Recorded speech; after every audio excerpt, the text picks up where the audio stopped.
Dark Psychology presents Dagon by H.P. Lovecraft, read by Josh Greenwood. I am writing this under an appreciable mental strain, since by tonight I shall be no more. Penniless, and at the end of my supply of the drug which alone makes life endurable, I can bear the torture no longer, and shall cast myself from this garret window into the squalid street below. Do not think from my slavery to morphine that I am a weakling or a degenerate. When you have read these hastily scrawled pages, you may guess, though never fully realize why it is that I must have forgetfulness or death. It was in one of the most open and least frequented parts of the broad Pacific that the packet of which I was supercargo fell a victim to the German sea raider. Great War was then at its very beginning, and the ocean forces of the Hun had not completely sunk to their later degradation, so that our vessel was made a legitimate prize, whilst we of her crew were treated with all the fairness and consideration due us as naval prisoners. So liberal, indeed, was the discipline of our captors, that 5 days after we were taken, I managed to escape alone in a small boat with water and provisions for a good length of time. When I finally found myself adrift and free, I had but little idea of my surroundings. Never a competent navigator, I could only guess vaguely by the sun and stars that I was somewhat south of the equator. Of the longitude I knew nothing, and no island or coastline was in sight. The weather kept fair, and for uncounted days I drifted aimlessly beneath the scorching sun, waiting either for some passing ship or to be cast on the shores of some habitable land. But neither ship nor land appeared, and I began to despair in my solitude upon the heaving vastnesses of unbroken blue. The change happened whilst I slept. Details I shall never know, for my slumber, though troubled and dream-infested, was continuous. When at last I awaked, it was to discover myself half-sucked into a slimy expanse of hellish black mire, which extended about me in monotonous undulations as far as I could see, and in which my boat lay grounded some distance away.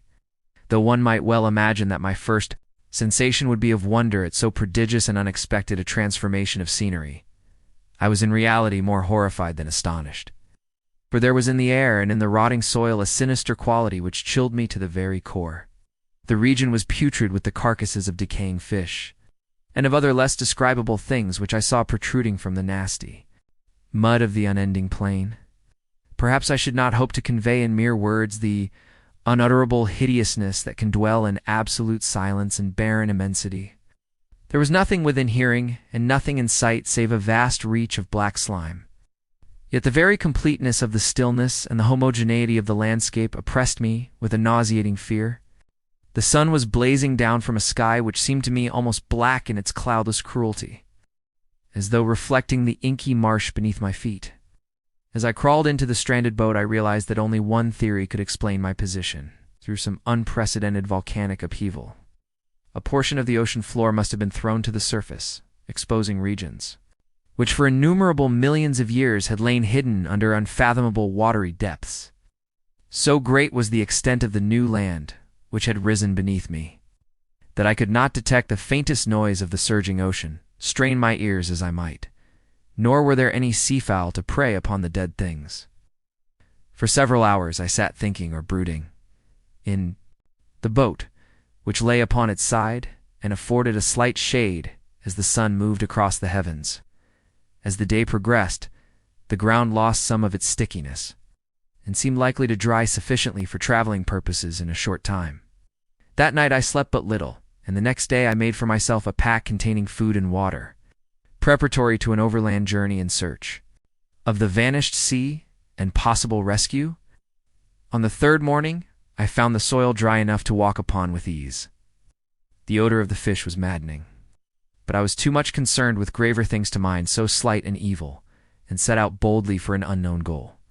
All day I forged steadily westward, guided by a faraway hummock which rose higher than any other elevation on the rolling desert. That night I encamped, and on the following day still traveled toward the hummock, though that object seemed scarcely nearer than when I had first espied it. By the fourth evening I attained the base of the mound, which turned out to be much higher than it had appeared from a distance, an intervening valley setting it out in sharper relief from the general surface. Too weary to ascend, I slept in the shadow of the hill. I know not why my dreams were so wild that night, But ere the waning and fantastically gibbous moon had risen far above the eastern plain, I was awake in a cold perspiration, determined to sleep no more. Such visions as I had experienced were too much for me to endure again, and in the glow of the moon I saw how unwise I had been to travel by day. Without the glare of the parching sun, my journey would have cost me less energy. Indeed, I now felt quite able to perform the ascent, which had deterred me at sunset. Picking up my pack, I started for the crest of the eminence. I have said that the unbroken monotony of the rolling plain was a source of vague horror to me. But I think my horror was greater when I gained the summit of the mound and looked down the other side into an immeasurable pit or canyon, whose black recesses the moon had not yet soared high enough to illumine. I felt myself on the edge of the world, peering over the rim into a fathomless chaos of eternal night. Through my terror ran curious reminiscences of Paradise Lost and of Satan's hideous climb through the unfashioned realms of darkness. As the moon climbed higher in the sky, I began to see that the slopes of the valley were not quite so perpendicular as I had imagined. Ledges and outcroppings of rock afforded fairly easy footholds for a descent, whilst after a drop of a few hundred feet, the declivity became very gradual, urged on by an impulse which I cannot definitely analyze. I scrambled with difficulty down the rocks and stood on the gentler slope beneath, gazing into the Stygian deeps where no light had yet penetrated. All at once my attention was captured by a vast and singular object on the opposite slope, which rose steeply about 100 yards ahead of me. It's an object that gleamed whitely in the newly bestowed rays of the ascending moon. That it was merely a gigantic piece of stone, I soon assured myself. But I was conscious of a distinct impression that its contour and position were not altogether the work of nature. A closer scrutiny filled me with sensations I cannot express, for despite its enormous magnitude, and its position in an abyss which had yawned at the bottom of the sea since the world was young, I perceived beyond a doubt that the strange object was a well-shaped monolith whose massive bulk had known the workmanship, and perhaps the worship of living and thinking creatures. Dazed and frightened, yet not without a certain thrill of the scientist's or archaeologist's delight, I examined my surroundings more closely.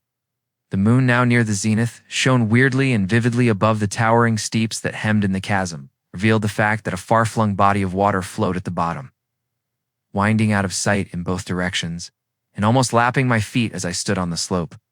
Across the chasm, the wavelets washed the base of the Cyclopean monolith, on whose surface I could now trace both inscriptions and crude sculptures. The writing was in a system of hieroglyphics unknown to me, and unlike anything I had ever seen in books, consisting for the most part of conventionalized aquatic symbols such as fishes, eels, octopi, crustaceans, mollusks, whales, and the like. Several characters obviously represented marine things which are unknown to the modern world, but whose decomposing forms I had observed on the ocean-risen plain. It was the pictorial carving, however, that did most to hold me spellbound. Plainly visible across the intervening water on account of their enormous size were an array of bas-reliefs, whose subjects would have excited the envy of I think that these things were supposed to depict Menat, at least a certain sort of men.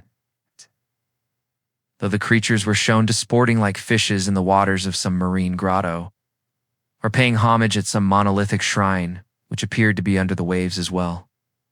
Of their faces and forms I dare not speak in detail, for the mere remembrance makes me grow faint, grotesque beyond the imagination of a Poe or a Bulwer.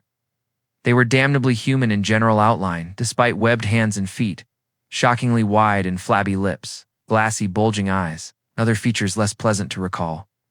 Curiously enough, they seemed to have been chiseled badly out of proportion with their scenic background.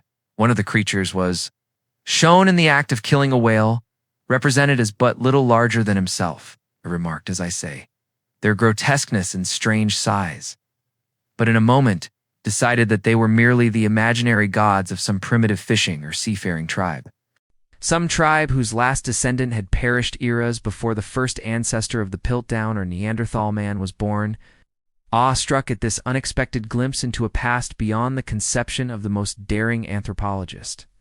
I stood musing whilst the moon cast queer reflections on the silent channel before me. Then suddenly, I saw it. With only a slight churning to mark its rise to the surface, the thing slid into view above the dark waters. Vast, Polyphemus-like, and loathsome, it darted like a stupendous monster of nightmares to the monolith, about which it flung its gigantic scaly arms, the while it bowed its hideous head and gave vent to certain measured sounds. I think I went mad then. Of my frantic ascent of the slope and cliff, and of my delirious journey back to the stranded boat, I remember little. I believe I sang a great deal, and laughed oddly when I was unable to sing.